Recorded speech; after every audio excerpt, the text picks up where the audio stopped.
I'd start with your reaction to the news today. It just feels like a huge victory for feminists and allies who've been fighting against this lack of clarity for years now. Um, I wanted to read to you, we've just had this tweet from John McDonnell, who, of course, used to be at the top of the party. He used to be in the Labour Party. He says the court failed to hear the voice of a single trans person may help explain why today's decision lacked humanity and fairness. What do you think of his words?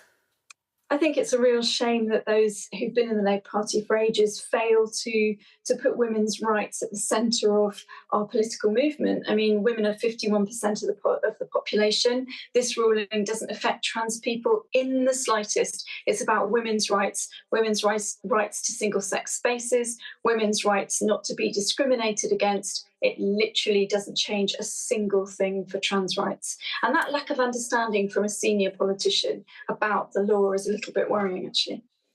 I guess, you do say it doesn't affect trans people in the slightest. We have heard from transgender people today who do say that they feel alone, and the judge said in the judgment that they are a vulnerable, often harassed minority. Do you have a bit of sympathy with that group today?